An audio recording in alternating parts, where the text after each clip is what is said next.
opioid problem is running rampant. No community is exempt. Families being torn apart, and people feeling hopeless and helpless. This is very real. This is not imagined. And if we're in denial, we would say it's not happening, but it's happening. And the effect is devastating. It's having a tremendous impact on all communities, and we have to recognize the significance of its impact and who in the community can we partner with in order to address the issue. We have our service system, but beyond our service system, we need parents, we need families, we need faith leaders.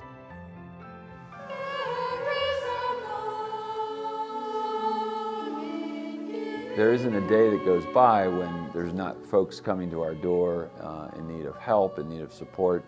And quite honestly, sometimes they're strung out on drugs. I have conversations with people all the time. Many times, the conversations are aftermath conversations.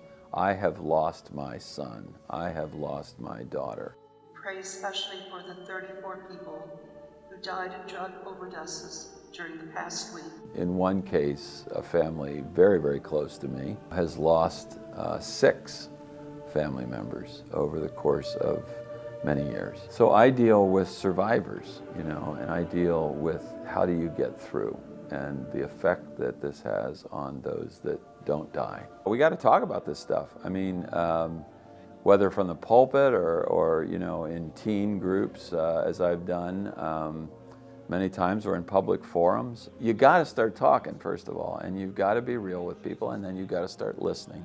I do more listening to teens than I do talking, because I find it's much more helpful to them, for them to talk, and if I sit still, they'll all open up, and they will teach each other, right? I mean, so it's this wonderful effect of them sharing stories that are heard by their peers and then make a difference for all. A lot of things happened in my life. I've had great opportunity, squandered opportunity, and actually became addicted to drugs right out of high school. We really don't have to be having this conversation. All the stuff that I've done, I took ownership of my behavior, and I told the Lord, I said, if you can help me, this is on the I was in the Salvation Army Adult Rehabilitation Program. So if you can help me, here I am. I was crying and I was tearful and I was sorry. And from that day to this, no more cigarettes, no more alcohol, no more drugs. I was blind to life and what it held in store. But now my pain has developed into a passion, and that passion into a purpose. I have a purpose in life, and that is to help other people. So I just make myself available because you just don't know what that means when you're able to answer that call. So I find myself getting up. I've been out in the woods 3 or 4 o'clock in the morning looking for people that I knew they were there, and I knew if I waited till 5 or 6, then they'd be up about their day. So I make myself available, I think, number one, and I reach out to people and try to point them toward resources and rehabilitation centers.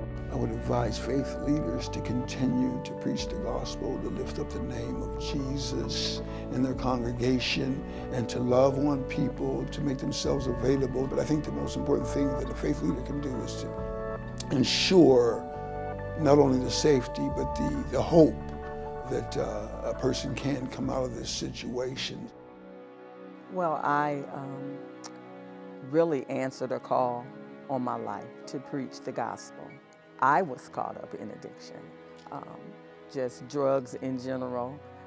At some point there was opioids in it, and found myself in need of help. I went to treatment, and I also went to church, and just grateful that help was there, and that I can sit here today and say that I have been clean for over 15 years. Faith is so, in the church, in the Black community, it's so very, very important. And so that's why a lot of people will look to that, because that's what we're raised up. We should be more understanding, and just because that's not your struggle. And you don't have to understand all of it. Just know that it is, and it's that person's struggle. just like whatever your struggle is, because we all have them. We have to be willing to say that maybe we don't have all the answers, and to partner up with other people who can bring something into this individual's life that could help them. But we have to be having the conversations already. Faith leaders are the ones that actually are the ones that individuals from the community may go to first before coming to our behavioral health care system or a hospital or a healthcare provider. So we're working with them closely to better understand what's coming to their front door. They are the ones that may be getting those calls at 2 o'clock in the morning from a family member with a loved one who's having an addiction problem.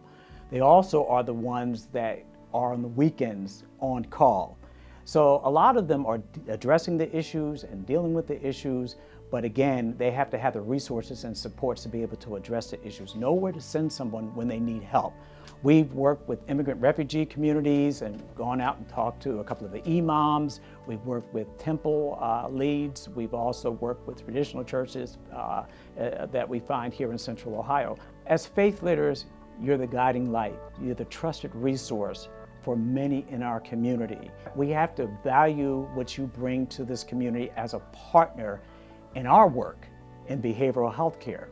And I think when you see individuals coming to you, the Procrustean challenges of life, where your problems are entrapped and you need some help, sometimes a faith leader is the first one you can go to break the ice.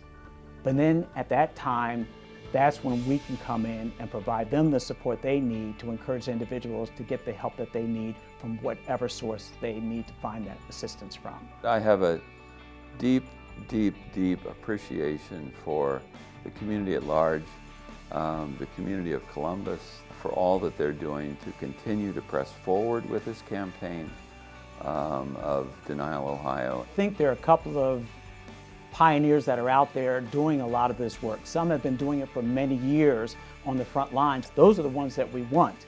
People that have been out there willing to do this without any resources. I'm just glad to just be a part of something that is so much bigger than me, and that I believe will have an impact on our community, because we can fight this thing, but people just have to know that there are people out here who do care and who want to help. To all the land of the living, there's hope. A living dog is better than a dead lion. If you're alive, there's hope for you.